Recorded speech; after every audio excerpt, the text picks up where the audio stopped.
Hello everybody and thanks for joining me. My name is Connor and I'll be your tour guide for today. Today we're going to be kayaking on the Red River, on the Salle River, the Seine River, and the Assiniboine River. So, without further ado, I bring to you Winnipeg.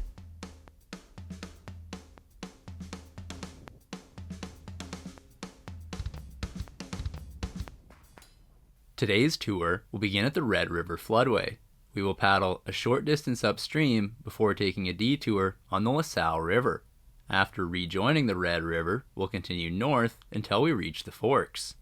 The tour will restart on the west side of Winnipeg, paddling on the Assiniboine River. After 20 kilometers, we'll arrive back at the Forks. There will be one last detour on the Seine River before sailing upstream on the Red, bringing us to the North Perimeter Bridge, where the tour will conclude. So this is the Red River floodway. It's a river control structure completed in 1968, designed to divert the Red River around Winnipeg during times of flooding. This structure has saved Winnipeg billions of dollars from near annual flooding. To the east is the Duff Roblin Provincial Park, dedicated to the man who made the diversion happen. Across from there is where our tour will begin. As we look back at the floodway, there's something I want you to notice about the river. Its shallow riverbank. This is the reason the control gate was built. If the water level rises only a few feet, the river bursts its banks, and the surrounding city floods. And it's not just here. All of the rivers of Winnipeg share this problem, like the Salle River, which we have now reached the mouth of. Let's take a detour and check it out. We'll start just before the train bridge of St. Norbert. Originally built in 1887, this is the L'Atelier line, one of two railroads heading down to the Emerson border crossing. The existence of this rail bridge and the following traffic bridge play a large part in the history of St. Norbert. The first traffic bridge was built in 1922, and the bridge was twinned in 1996. These bridges carry the traffic of the Pembina Highway. It might not seem like much, but the bridging of the Salle River allowed a historic Métis community to thrive. Moving along, we can see the low, steep-cut riverbank. This takes us back to the Red River. Where the two rivers meet is known as a confluence, and if you enjoy this as much as I do, stick around, as Winnipeg is the home to the merging of four rivers. Back on the Red River, we're able to see the landmarks of St. Norbert, like the St. Norbert Parish, the Asile Rochelle, and the downtown core. As we pass St. Norbert, we can see the southern bridge of the Perimeter Highway. Completed in 1958, this is the first of three bridges that complete the freeway taking traffic around Winnipeg. There's something important to notice about this bridge: its height. It was built up above the top of the riverbank to prevent it from flooding, and as a result, large boats are able to pass underneath. This brings me to an important detail of Winnipeg's history: the fur trade. Until the 1900s, rivers were the main way of transporting furs. Because of its two navigable rivers heading for the Hudson Bay, Winnipeg's earliest history largely involves the fur trade and river navigation. Today, there are two types of bridges in Winnipeg: those that move, built during the era of river traffic, and those that are fixed in place. The South Perimeter Bridge falls into the second category. Past the bridge, let's take a moment to notice the murkiness of the Red River and this section of relatively untouched riverbank. Due to the natural habitat, it's common to see wildlife along this stretch. In the distance, we can see the University of Manitoba. Opened in 1877, the U of M is an important part to this city. Looking ahead, we can see the top of Princess Auto Stadium. This is the home of the Winnipeg Blue Bombers, as well as the U of M Bisons. Ahead of that is the Fort Garry Bridge. Built in 1978, this steel girder bridge carries 60,000 daily vehicles, making it the third busiest in Winnipeg. Of our two categories of bridges, this one falls into the fixed category. Let's move along. We have the Pembina Strip, some wildlife above the riverbank, and an old historic boarding school. Ahead of us is the Elm Park Bridge. Built during the era of river traffic, it's likely that this bridge used to swing. You see, of the category of bridges that move, two different subcategories exist: those that lift and those that swing. with the circular main pier, an icebreaker to protect it, and equidistant supporting piers 100 feet apart, I believe this was a swing bridge. It was a private vehicle bridge until 1945, and in 1974 it became a pedestrian-only bridge. It connects the community of Kingston Crescent to Lord Roberts, which was important to the peninsula community as the next closest bridge didn't exist until 1965. I'm talking about the approaching St. Vital Bridge. Built after the era of river navigation, it's a fixed girder bridge. It carries 44,000 daily vehicles, connecting Elm Park to Riverview. Moving along, to the west is the Manitoba Canoe and Kayak Center and its floating dock, dictating no wake to protect the boats that might be moored. This brings us to the urban core of Riverview. We'll notice the riverbank is becoming increasingly developed, a sign of what's to come. Next, the Norwood Bridge.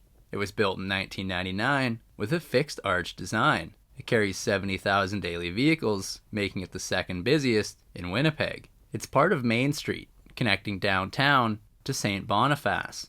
It's a historic spot for a bridge, with the first in this location being built in 1890. As we pass under the bridge, to the west we can see the South Point Park, and across the river we can see the St. Boniface Hospital, the oldest hospital in Winnipeg, the first in Western Canada. And now, the Forks of Winnipeg. This is the historic confluence of the Assiniboine and Red River. The significance of these two major rivers joining can't be overstated, as these used to be the highways of which goods and people traveled. If we're going upstream, to the left, the Red River brings us to North Dakota and Minnesota, and the Assiniboine River on the right leads to Saskatchewan. Let's pause here for now and restart our tour on the Assiniboine River at the west edge of Winnipeg. We'll begin just past the West Perimeter Bridge. This is the second of three major river crossings formed by the Perimeter Highway. Opened in 1959, it's a fixed girder bridge, built up above the riverbank with the main goal to prevent flooding, with boat traffic just being an afterthought. Moving east is the St. Charles Catholic Parish. In the distance, we can see the Charleswood Bridge. But first, on the left, is the confluence of the Sturgeon Creek and the Assiniboine River. Once again, enjoy the contrast between the waters while they mix. Back to the Charleswood Bridge. Built in 1995, it's a fixed girder bridge. It carries 37,000 daily vehicles, likely because this is the only traffic bridge within 5 kilometers to either side. For the sake of time, let's keep this moving along. Next up, the Assiniboine River Footbridge. But before that is a rare sight to see on the rivers of Winnipeg, an island. Because of the deep channel and high speed of the current, islands are rare on these rivers. Back to the footbridge. It was built a fixed bridge in 1932, making it the first bridge over the Assiniboine River to imply a maximum height, signifying the end of an era where land traffic must accommodate river traffic. To the left, we can see the Truro Creek drain into the Assiniboine River. Moving along is the St. James Bridge. The first bridge we see was built in 1936. It carried enough two-way traffic to justify a second bridge in 1962. Today, these two bridges combined carry 77,000 daily vehicles, making it the busiest in Winnipeg. Being built after the first fixed bridge, there was no reason for these bridges to move, and therefore they're both fixed in place. Just past the St. James Bridge is the National Railway Oak Point Bridge. Built in 1908, it was made to swing to accommodate river traffic. However, it was decommissioned in 1990 due to safety concerns.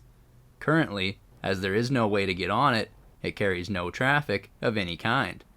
Not to worry, as CN built a rail bridge only half a kilometer east. It's unclear to me when this bridge was built, but with piers only 50 feet apart, in a lack of any moving infrastructure, it's safe to say it came after the era of river travel. Now, generally, I'm not a fan of graffiti. However, this struck a chord with me as we make our way back to the Forks. So, pressing on is Omaud's Creek, and its slow-moving water being swept away as it drains into the Assiniboine River. This stretch of river is notable for having many private docks. This one in particular caught my eye. Continuing along, the bridge we come to next isn't one that carries people, vehicles, or trains, but merely a single pipe. Surely it must be important, as this is a fixed bridge and doesn't move for river traffic. Moving past the pipe bridge, we can see some unique Winnipeg skyline. As we get closer, we can see the Maryland Twin Bridge. It was built in 1970 as a fixed girder bridge, without concern of river traffic. It carries 25,000 daily vehicles, making it one of the least busy bridges in Winnipeg. However, the fact that a bridge has stood here for over 100 years clearly shows its importance, connecting West Broadway to Crescentwood. We're now entering the high population density portion of the Assiniboine River, the suburb of Roslyn. Ahead is the top of Manitoba's Legislative Building, located just on the other side of Osborne Street Bridge. The bridge was built in 1977 with a fixed girder design. It carries 37,000 daily vehicles connecting Broadway to Osborne Village. As promised, on the left is the Manitoba Legislative Building, one of the most iconic structures in Manitoba, where members of Legislative Assembly gather to vote on provincial laws. The building faces the river, with a statue of Louis Riel in front, holding a paper resembling the Manitoba Act. Next up, the Midtown Bridge. Built in 1955, it's a fixed girder bridge. This bridge carries 18,000 daily vehicles, making it the least busy bridge in the city, likely because of its proximity to two other traffic bridges connecting River Osborne to downtown. A nice river walk can be seen on this section of river. However, it's the first thing to flood when the water level rises. Now, the Main Street Bridge, as it crosses the Assiniboine River. Built in 1999 with a fixed girder design, I believe this is the lowest bridge to the water level. Therefore, any boat looking to sail the Assiniboine River should ensure they can fit underneath Main Street Bridge. As previously mentioned, the Norwood Bridge is the second busiest bridge in Winnipeg. Another train bridge follows shortly. I couldn't find much information on this bridge, but with the lack of moving infrastructure and piers less than 100 feet apart, I have to believe it came after the fur trade era. I do know that it's part of the Rivers Line, connecting to Union Station, making it an important bridge to the city. As we pass under the train bridge, we're met with the port at the Forks. During the fur trade, this acted as a port, with the market on the riverbank. It's a beautiful location, with a rich history, being designated a National Historic Site in 1974, with Union Station, the market, the port, and the Forks all nearby. It's not surprising that this is the most active and vibrant part of the city. Next is the Forks Bridge. Built in 1914, it's a bascule train bridge, lifting to allow boats to pass. The structure on the left is the counterbalance for when the bridge was lifted, and the piers are roughly 100 feet apart. It closed to rail traffic in the 1960s and became a pedestrian-only bridge, although it's currently closed. As we pass under it, we can see the tip of the peninsula known as South Point Park, the last piece of land separating these two rivers. This is the confluence of the Red and Assiniboine rivers, the two highways of the fur trade meeting. Where they meet, it adopts the name Red River. However, with the change in color and current from the Assiniboine River, it acts as a different river altogether. In the distance, we can see the St. Boniface University and the St. Boniface Cathedral. Ahead of us on the river is the Esplanade Real. This pedestrian bridge is the most iconic bridge in Winnipeg, built in 2004. A leisure boat, almost at the maximum height possible, passes the bridge, showing us that river traffic still exists. We're now looking at the Canadian Museum for Human Rights. It's a well-recognized landmark of Winnipeg, as well as the Esplanade Real, but it's worth noting that both of these landmarks are relatively new to the city. Because it was built in the early 2000s, this bridge was built with looks in mind instead of river navigation. It also earns the title Newest Bridge to the City. Immediately after that is the Provencher Bridge. It was built in 2003 as a fixed girder bridge. It carries 40,000 daily vehicles connecting downtown to St. Boniface. Up ahead is the first clear sight of downtown. These 5 skyscrapers represent Winnipeg's downtown area, with the tallest building being 300 Main Street at 465 feet tall. 201 Portage Avenue comes in a close second at 420 feet tall. Let's now turn our attention to the upcoming bridge, the CNR Main Line. Opened in 1911 with piers 100 feet apart and an obvious counterbalance, this is a bascule bridge. It's part of the Reddit line, connecting Union Station to the previous rail yards. However, this was an equally important section of river, as it connects the Forks to Lake Winnipeg. Striking the balance between these two needs was critical, and therefore the mainline bridge was built a bascule bridge and still sees rail traffic today, although it no longer lifts. Passing under it shows us another view of downtown and the Exchange District to the north. We can see the historic Alexander Docks, a government-owned wharf opened in 1929. It came a bit too late, as by 1930 almost all river traffic was recreational. Moving past downtown, heading north, the next bridge we can see is the CPR Mainline Bridge. More important, to the right is where the Seine River meets the Red. This will be our last detour, so let's head upstream. We'll begin just past the train bridge near Archibald Street. I'm not sure when this bridge was built, but it's part of the Sprague Line that connects Union Station to Symington Yards, the largest rail yard in Winnipeg.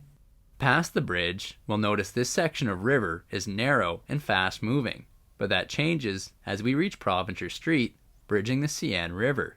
This bridge blurs the line between culvert and bridge, and on the other side, the river starts to widen and slow, and we can enjoy the La Jamodier Park.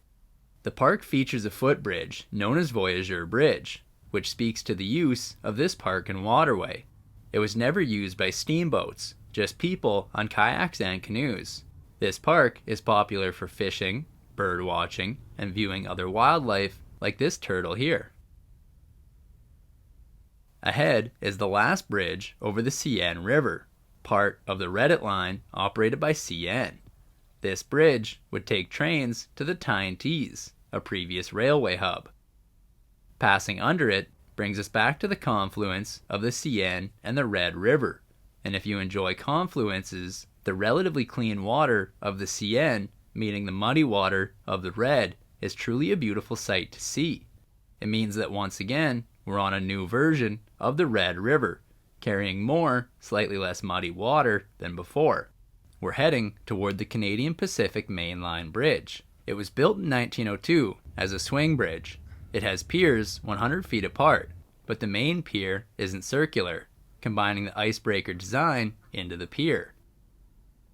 This bridge opened for river traffic for over 50 years, before becoming fixed in place, adding another obstacle to any boat still navigating the river.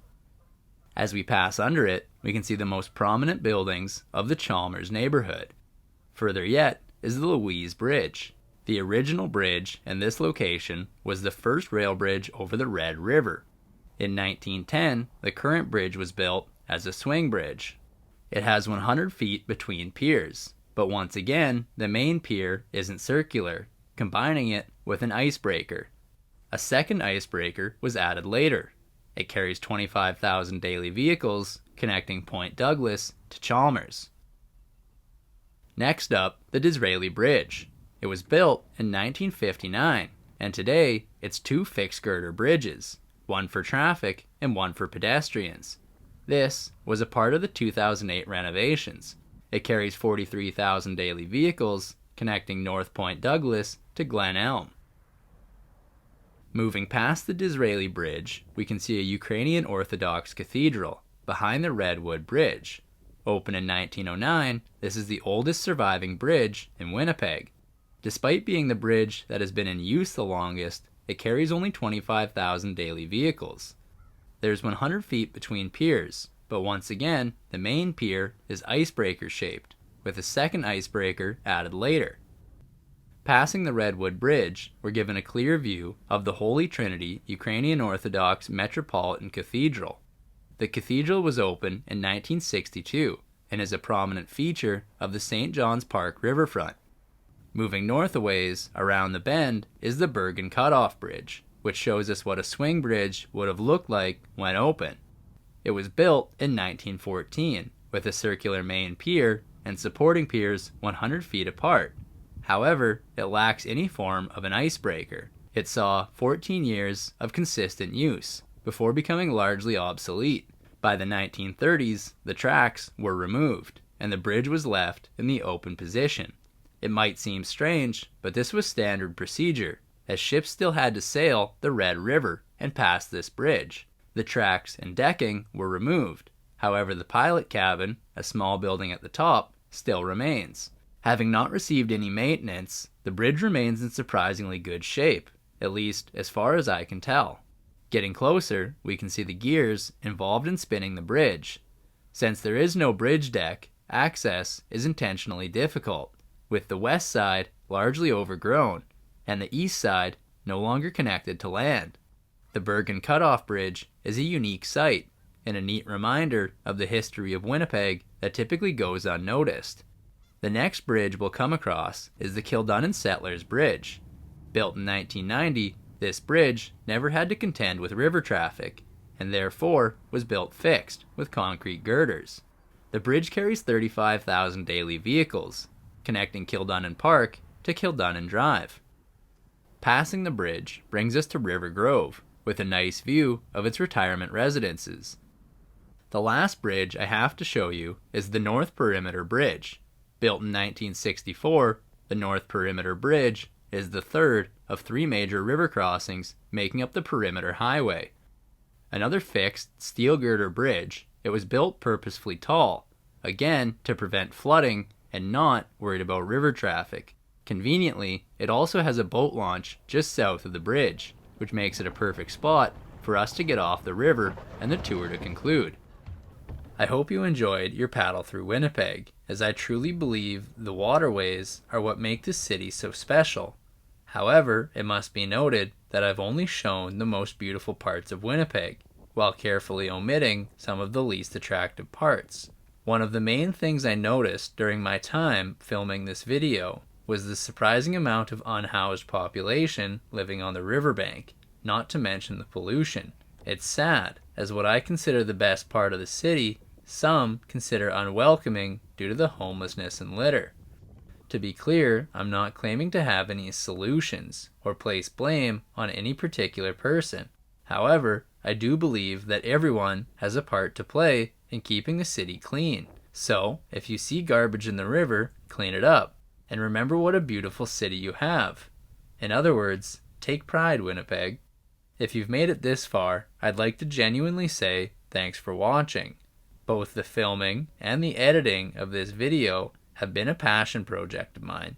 If you enjoyed the video, please consider subscribing to the channel, as it would help me continue to make future videos. So, until next time, goodbye for now.